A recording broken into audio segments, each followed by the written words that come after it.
I've been asked to speak about the concept of jihad, so I jazzed it up a little bit and talked about the promise of jihad. I hope the reason for that will become increasingly plain as I progress.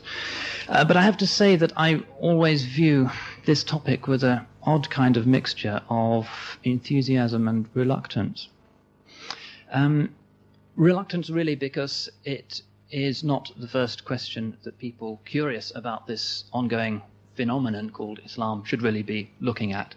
The core of the religion is not its political dimensions at all, although those are frequently in its history shown to be indispensable. The core of the religion is about belief, it's about spirituality, it's about how one relates to one's fellow human beings, it's about worship. So slight reluctance there, but an enthusiasm as well, because of all of the misunderstandings that one encounters invariably, even in relatively cultured circles, such as university towns in England. Perhaps the hoariest old chestnut is that Islam is the religion of intransigent militancy. And there are two ways of knocking that particularly annoying perception on the head, and you might call those two ways the historical and the theoretical. Let me deal with those in turn. The historical, first of all.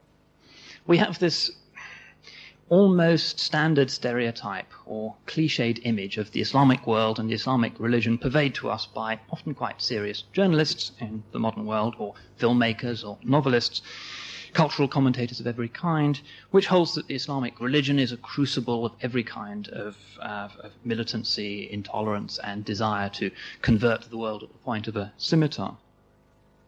The reality is, if you look at history, is something very different. Just take, for instance, the last 100 years. It's a good opportunity to do that, since a century has just come to an end.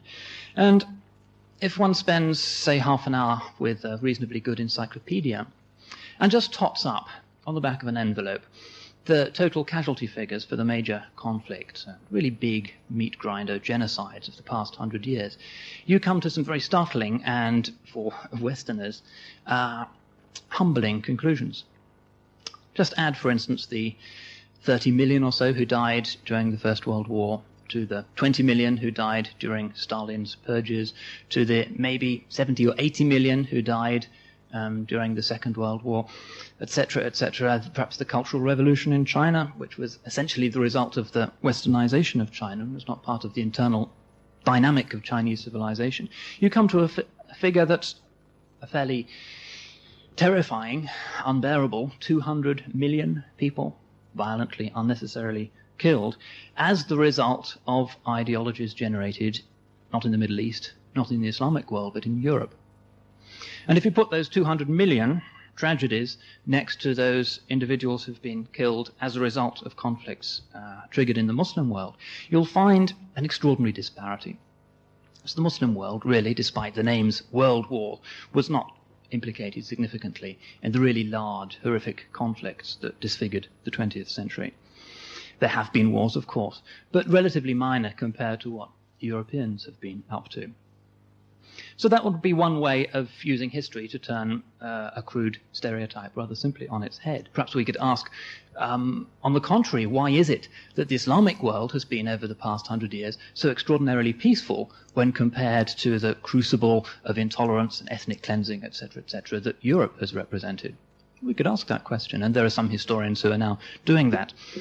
Mark Mazower, for instance, at the University of Sussex, has just produced a book called Dark Continent, which is about Europe and about Europe's inability to live with itself. We could expand the historical compass a little bit further, and we could say, all right, the New York Times constantly tells us that the Middle East is a flashpoint of violence between the three Abrahamic religions, etc., etc. But then look at the larger historical picture, and you find that between 1517 and 1917, 4 centuries of Ottoman rule, there was not one significant war anywhere in the Middle East. Not one. A period, very considerable period of time, during which we Europeans were at each other's throats more often than not. The 30 Years' War in Germany, for instance, between Catholics and Protestants, killing, at a conservative estimate, around about a third of the population of Germany.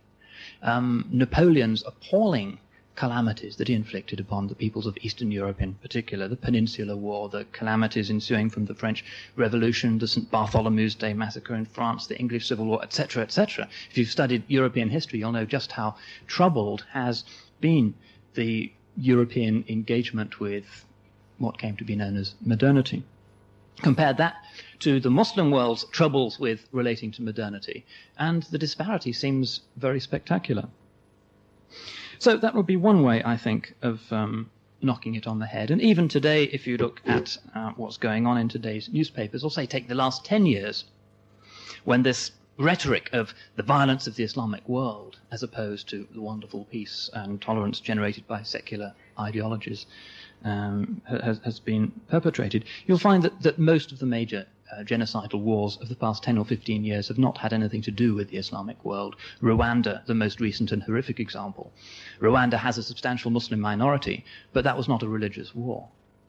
Similarly, Pol Pot's campaign of extermination against the middle classes in Kampuchea, maybe 1.5 million died. Again, Islam there on the ground, but not implicated in the fighting, and so on. So that, I think, would be one way of taking this particular, I think, very dangerous, often xenophobic stereotype to task. The other way, which I think ultimately is the more fruitful, would be to look at not what the religion practices, but what it preaches.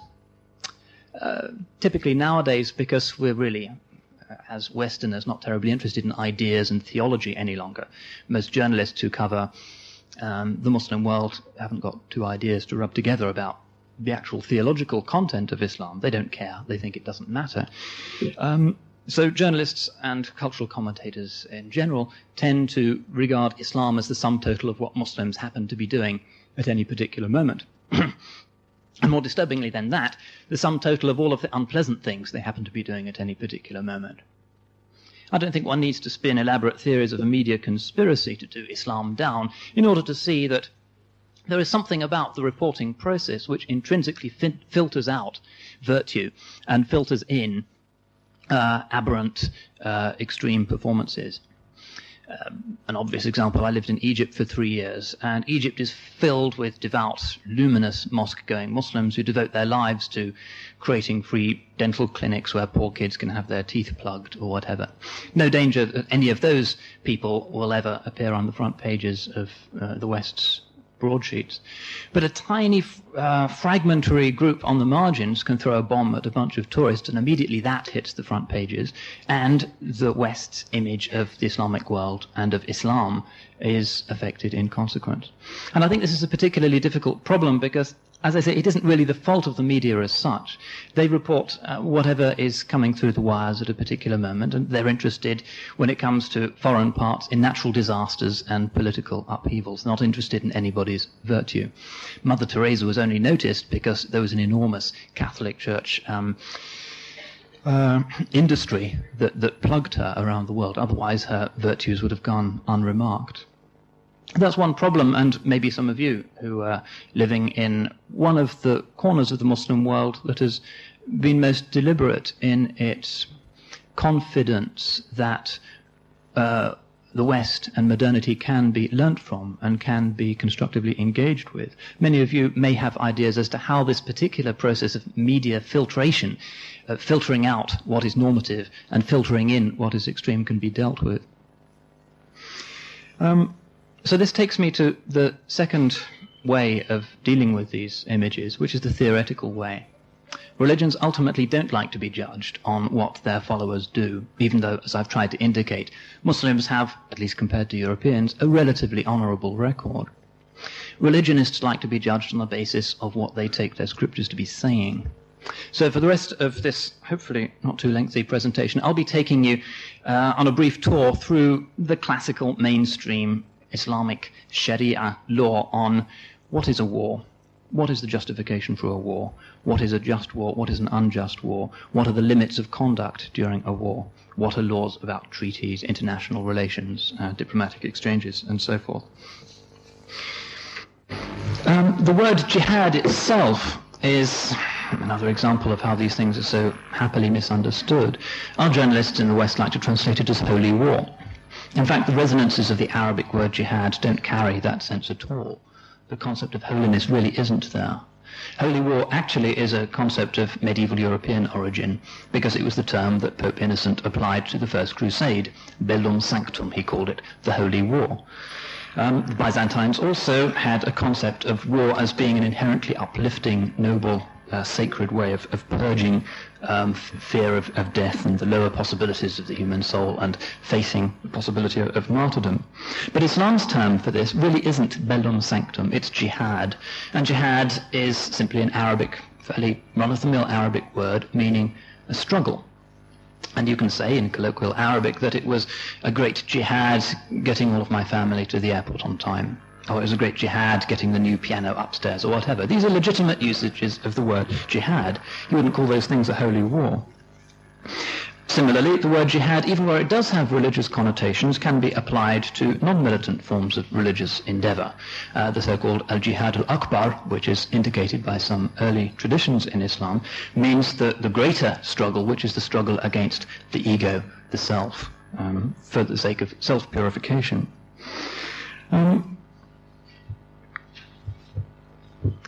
And I think what follows necessarily from that, namely that jihad is not taken to be a form of bellum sanctum, of holy war in Islam, is that the struggle itself is not holy. You could say that jihad is a struggle for a holy cause, but it's not a holy struggle for a cause. The Quran repeatedly refers to war as something of a regrettable necessity. Kutiba alaykum al-qitalu wa huwa kurhun lakum. Fighting is prescribed for you, even though it be disagreeable to you. It also speaks of the burdens of war. Hatta tada al-harbu awzaraha, until war lays down its burdens.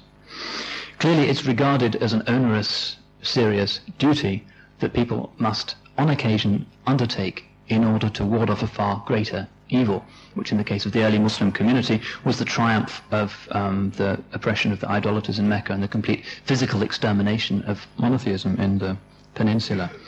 It's, to use the technical Sharia term, a form of dar al-mafsada, which means warding off a form of corruption.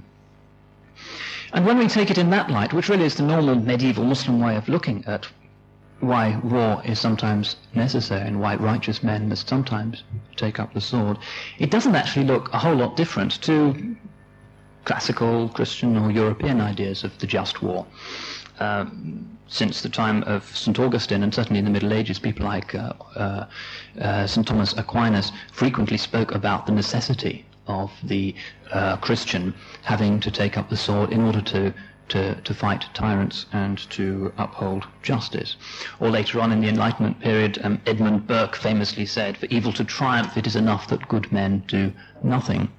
Sometimes a pacifist response can actually be a form of direct collaboration with evil. So the theology is not terribly difficult, the moral theology. We live in an imperfect world. Sometimes necessarily imperfect solutions have to be adopted in order to prevent the spread of absolute evil. The most obvious example in recent European history would be the decision that the United Kingdom took to declare war on Hitler's Germany. And remember, that was not immediately a defensive war. It was done not because Hitler invaded England, but because Hitler invaded Poland. And the cabinet decided that enough was enough, and this was a just war, and Archbishop Temple and many others said, yes, indeed, this is a necessary struggle for justice against oppression. And really the English cabinet in 1939 was using principles that classical Muslims would not regard as in any way unfamiliar. Perhaps this is, in fact, a universal understanding. Pacifism is attractive superficially, but the reality of it is that it can result in a form of collaboration. Dietrich Bonhoeffer, the famous German pastor who eventually realized the futility of the position that the Lutheran bishops had taken in Germany, which was simply to let to render unto Caesar that which is Caesar's, and threw in his lot with those who plotted to kill Hitler. He was taking an explicitly Islamic position, but one that is not unfamiliar in the context of the Christian tradition as well. So that would be a first way of looking at the theory, namely that it really isn't something that's particularly original, something that's very recognizable to the moral theology of mainstream Western thought. However, there are some differences which are quite interesting. One of which is that Islam in many ways continues and affirms what already existed.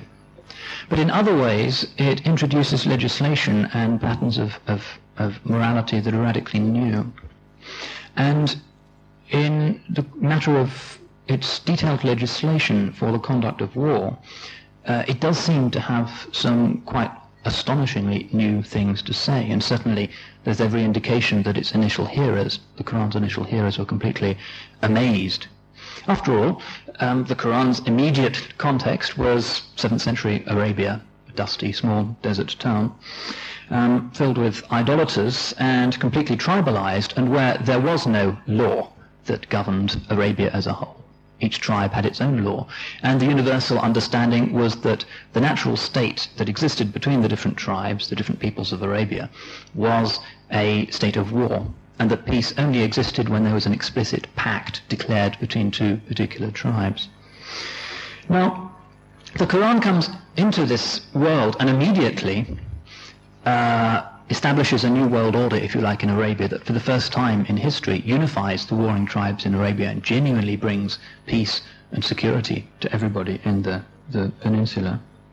And on the basis of the Quranic legislation, Islam becomes really the world's first civilization that produces a detailed set of laws about the conduct of war, that roots it not just in the interests of the tribe or the community, but in universal moral and scriptural norms.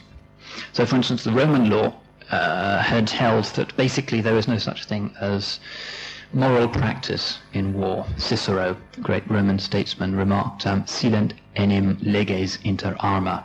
When there's a war on, laws are silent. And this was generally the practice in pre-modern civilizations. Whereas in Islamic law we have a very detailed set of approved and condemned practices, as I'll outline shortly.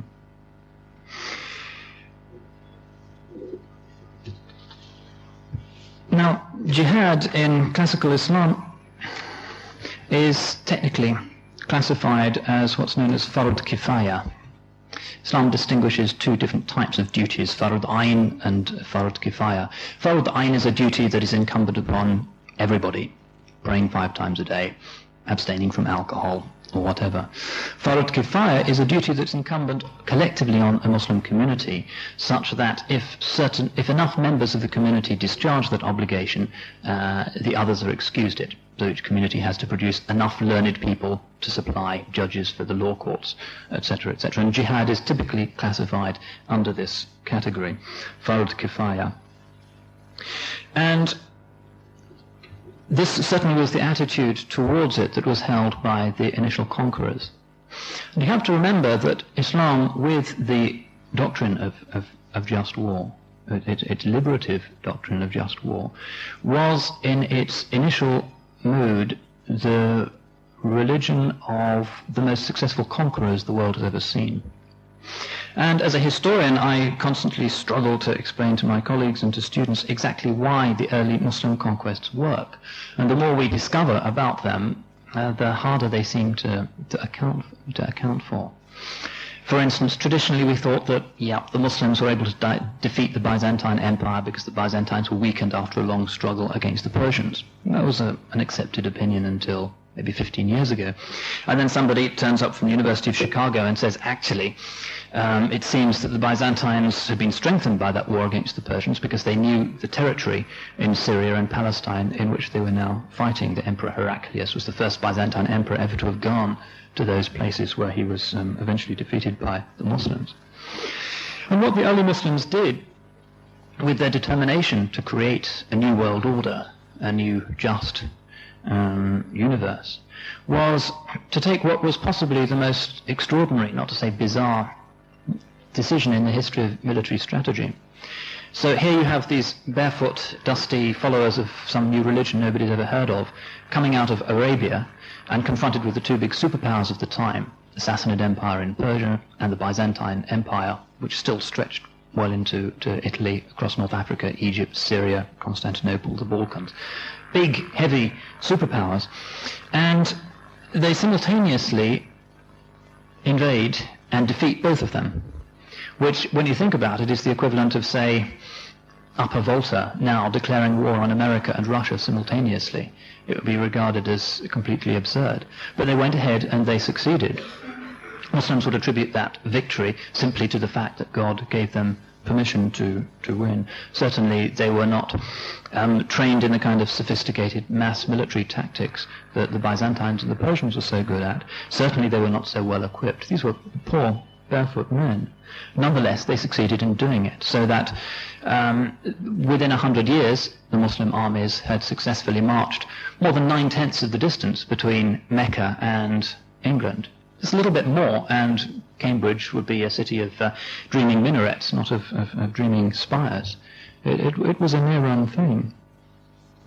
So you have this early militant, triumphant temper about the Muslims, based on this idea of Fard Kifaya, that this is an obligation that enough Muslims have to uphold in order to establish a free space for the practice of Islam.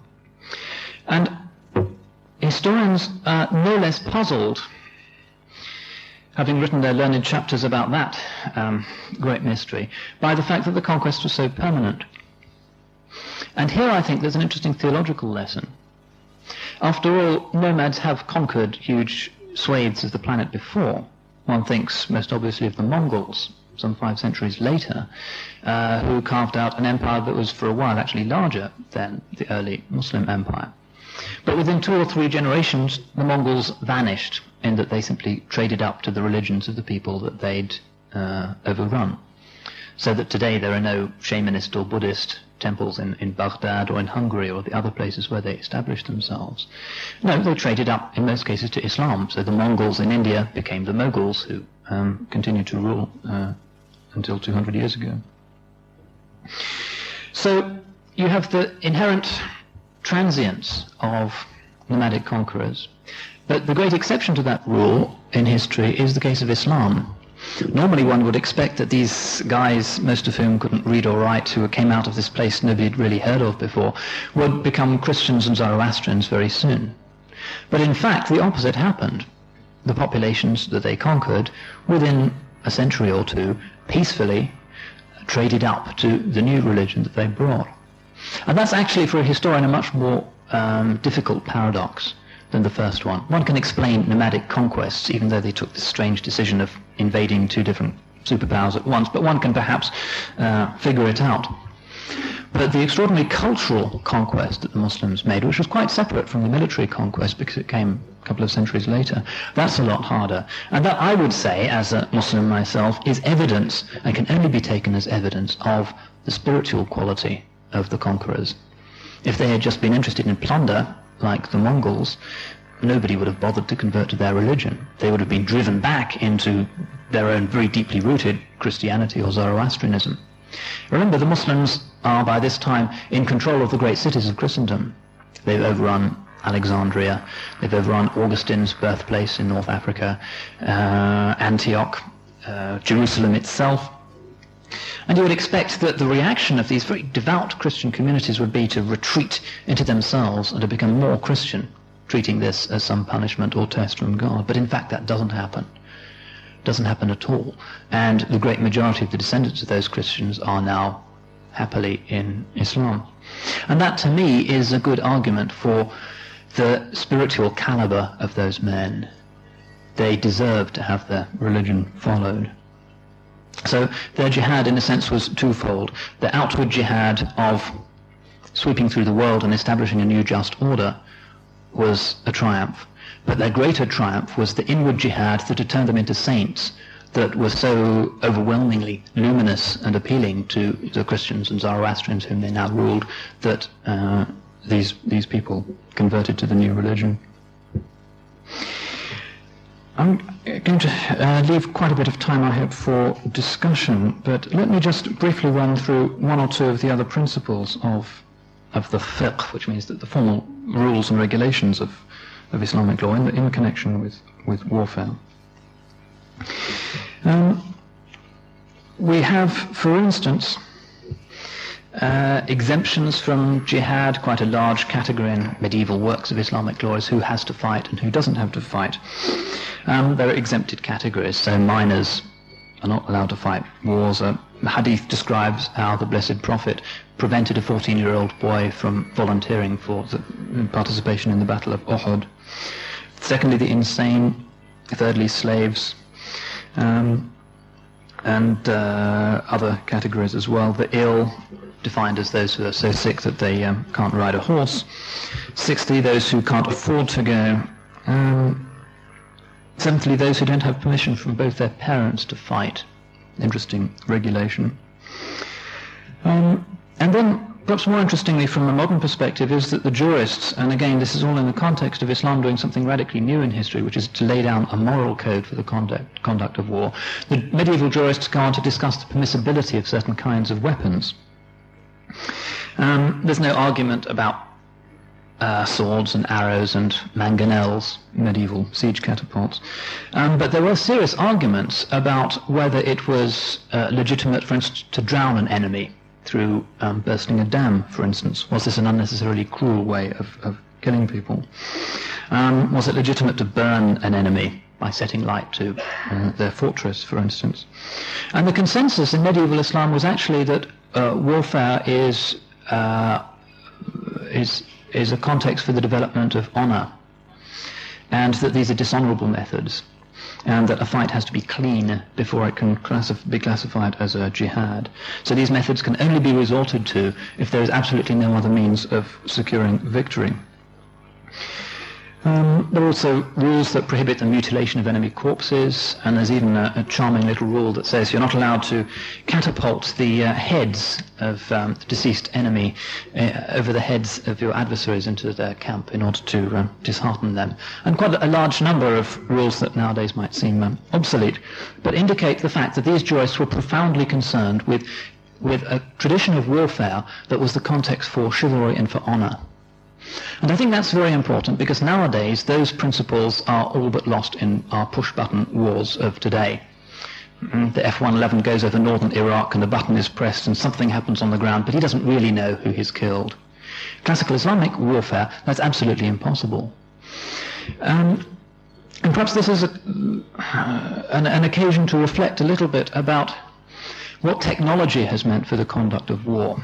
And I think this is a problem for Islam, in that the successful pursuit of a war nowadays necessarily involves the use of technology and the targeting of civilians that, according to classical Islam, is simply impossible.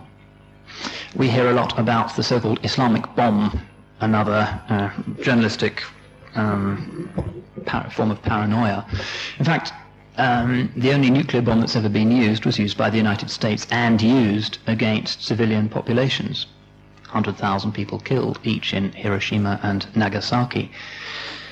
And that really encapsulates part of the problem for the modern Muslim jurist. And I recently had a very interesting discussion on British television with a Christian theologian about this, as to whether traditional Christian rules or traditional Muslim rules about war actually work any longer in our new context of push-button warfare and in the new context of total war, which goes back really only as far as the Napoleonic Wars or even later. Von Clausewitz, the great Prussian general who fought against Napoleon, developed this idea of total war, which for the first time held that war was not between kings, which it always had been, and wasn't necessarily between peoples, but is now between nation states. And every resource of each nation state is in a state of war with every resource of the next nation state, which really is unprecedented in history. Even during the Napoleonic Wars, there was no problem in British textile mills supplying uniforms for Napoleon's armies. Even when England was fighting against Napoleon, that was regarded as business and had nothing to do with what the rulers were doing to each other. Ambassadors and individual civilians could and did regularly cross front lines unmolested. In fact, there's an entire section in classic texts of Islamic law on the rules of aman, that if somebody comes to you from the other side as a civilian, even if it's just to do business, you can't touch him. You have to grant him asylum, let him stay for up to a year, do his business, and then go back again. Nowadays, with our concept of total war, That's, again, Western European conception. None of that makes sense whatsoever. We tend to intern enemy aliens when we go to war nowadays. And this really is a problem for Islam. And a problem really for all traditional civilizations where war is not just a process of mass destruction, as it has become, a branch of industry and economics. But in traditional civilizations where war is the context for purging oneself, for becoming a better human being.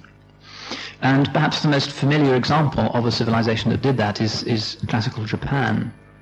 Those of you who've seen Kurosawa's film, The Seven Samurai, possibly the best film ever made, will realize this, that the samurai is fighting, but he's not fighting for his ego. He's fighting in order to transcend his ego. He takes risks to defend peasants and other weak people who are in danger of attack from bandits. His state is a state of meditative, contemplative stillness. He's completely detached from the process of killing, even though he does it admirably. And in fact, it's because of his detachment that he's able to do it with such precision. There's a famous scene in the film where one of these samurai, who's been on an extremely difficult mission at night to capture a gun from the other side, comes back having killed a couple of the bandits who are besieging this village, and immediately, without hesitation, he goes to sleep. And that, for Kurosawa, who's a traditional man, he was brought up in traditional Japan, indicates the excellence of the traditional warrior. The traditional warrior is the person who is in what Muslims would call the state of tajreed, or separation, detachment. He's not personally involved. His nafs, his ego, has nothing to do with the life or death of the man he's fighting with. In fact, his principal battle is with himself, with his lower possibilities. The famous story of the Caliph Ali, who desisted from killing a man when the man spat at him, because at that moment he said, if I had killed him, it would have been for my own pride, rather than for the sake of my warriorhood or for the sake of God. And that has been completely lost in the modern world. We no longer have chivalry in war. Okay, we have nice rules, Geneva Convention, treatment of prisoners of war, all well and good. But in terms of the actual white-hot heat of combat, no, we don't have that.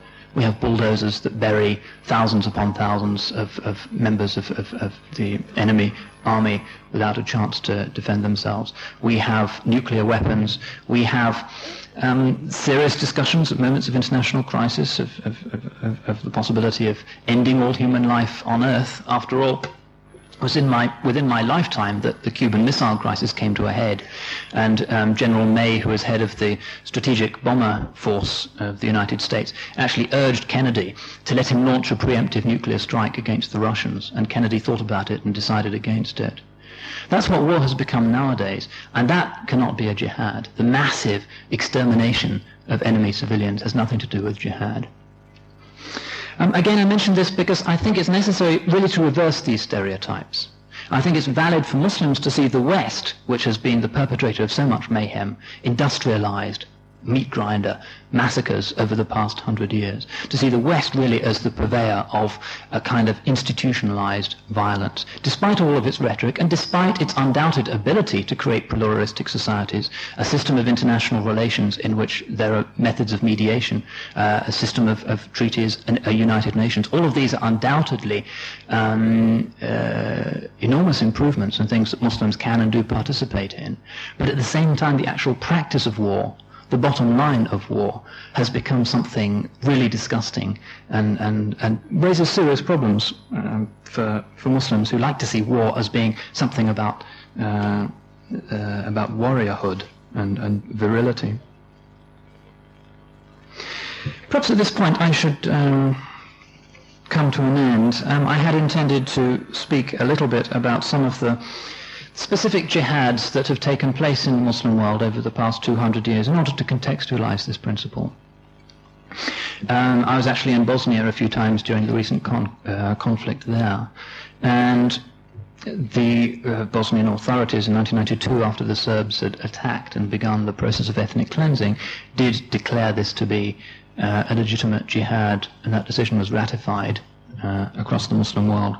Again, a reminder of the great gulf that exists between normative Islam, which has reputable, consensually accepted authorities for deciding what is a legitimate context for the use of force, on the one hand, and on the other hand, crazy factions in southern Egypt or wherever who take it upon themselves to declare war, throw bombs at tourists or whatever, which has nothing whatsoever to do with classical normative Muslim theories of jihad, and is simply a form of decadence and desperation born of their own social and psychic problems.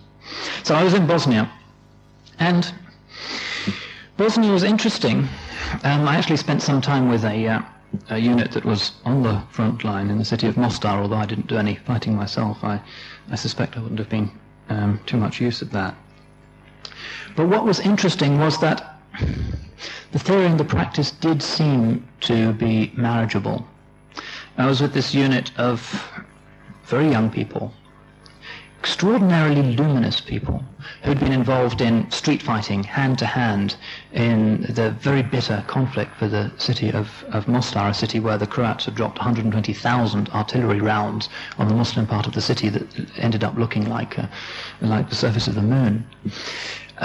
Many of them had been through concentration camps, or their families, their sisters, their parents had disappeared into the Croat concentration camps. And yet, because these were people of religion, they were not doing it for vengeance. They were doing it with an eye to their own salvation. Not even with an eye to victory, but with an eye to discharging what was their immediate human responsibility in that situation. And at that moment I realized that, despite what I said earlier, war can occasionally be holy.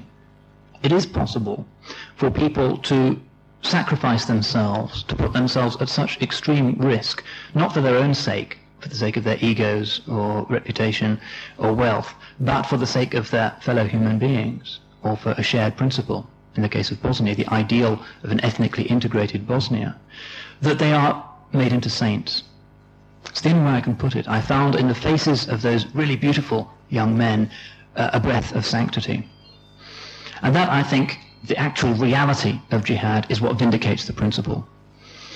It's fine knowing about the history, it's fine knowing about the theory. The actual practice of it in a genuine Sharia legitimate context, such as Bosnia, is the true vindication of the principle of jihad. That it is a context for the discovery of what is a primordial possibility, particularly in the male persona, namely the warrior who is not concerned with his own reputation, but with defending the people and with defending right.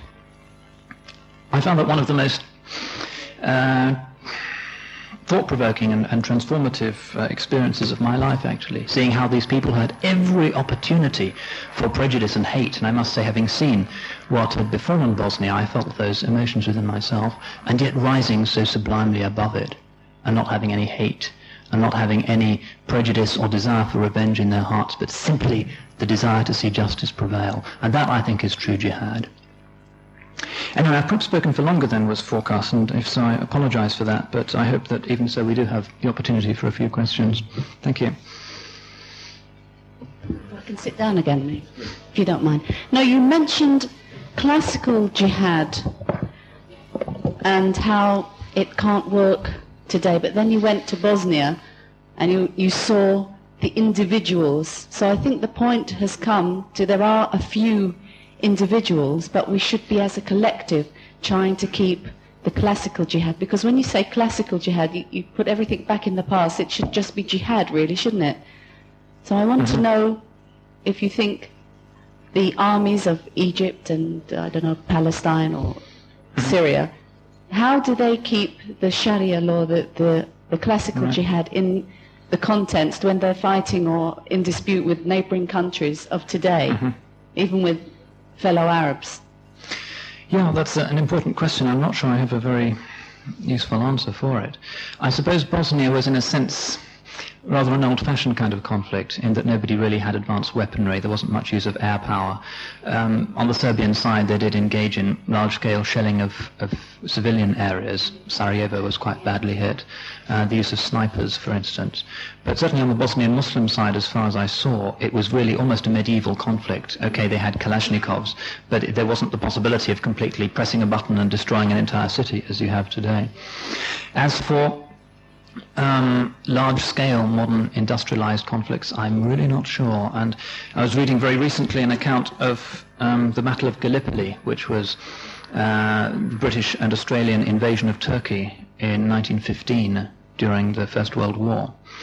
And the Turks really at that time were still part of a classical Islamic order, and the British and Australian troops who came to beach their boats were completely amazed that the Turks held their fire until the Allied forces had actually come onto the beach, and they could never work it out. It was only after the war that they found out that the Turks regarded it as dishonourable to shoot at them when they were still in the water, and hence couldn't defend themselves. It's something basically very individual inside your human nature. You don't actually physically want to hurt that person unless there's no other way out to protect your family or to protect yourself or to protect your whole being. But you mentioned something else about the tribe that declared war on these two superpowers, and after they had beaten everybody, or they claimed victory,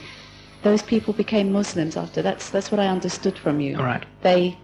Now that was again, I think, a very individual thing. They saw the people as human beings. It wasn't button pushing and blowing up whole continents. So Sure, because back in those days, there was no such thing as total war.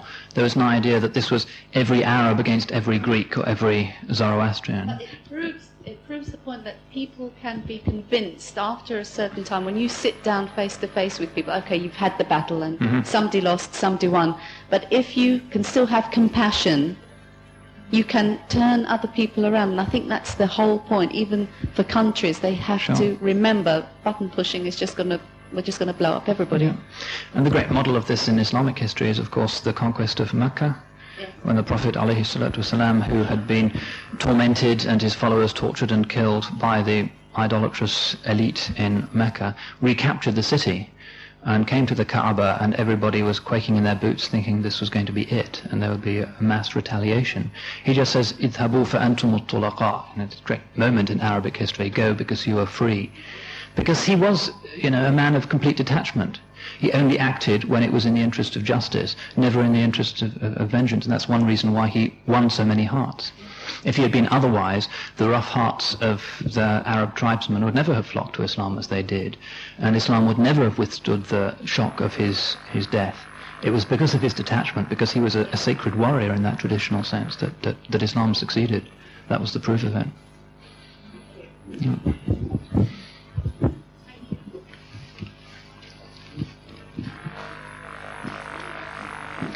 Anyone else want to raise their voice?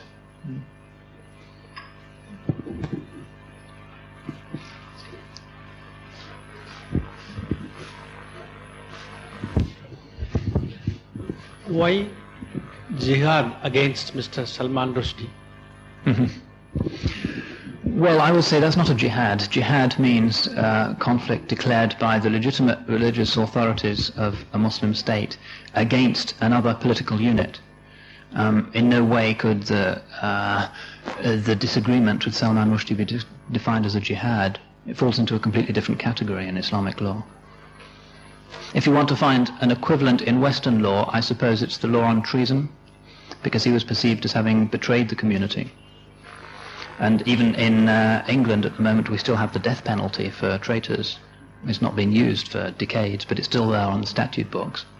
So if you want to find the nearest equivalent space in Western law to the way in which many Muslims responded to what Salman Rushdie had done, you wouldn't look at jihad law, you'd look at the law on treason.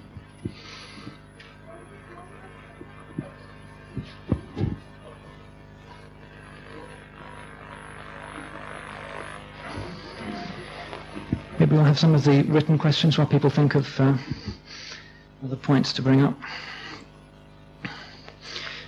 Okay, this is also useful. What is the promise of jihad to people after war? Well, the justification of the jihad is precisely what happens to the people after the war. And historians acknowledge that one of the consequences of the Muslim liberation of what is now the Islamic world at the hands of the companions of the Prophet was an extraordinary fluorescence. The cities suddenly grew much larger. Irrigation expanded massively in places like Spain, in places like Iraq. Minorities that had hitherto been persecuted started to flourish. We sometimes forget that the Muslims went into Spain because they were invited in by the Jewish population in Spain that had been persecuted by the Visigothic Christian rulers. There are many cases also in the conquest of northern Syria, where it was the Jewish population whom the Byzantines had maltreated who invited them in. And that decision turned out to be correct, because the greatest period of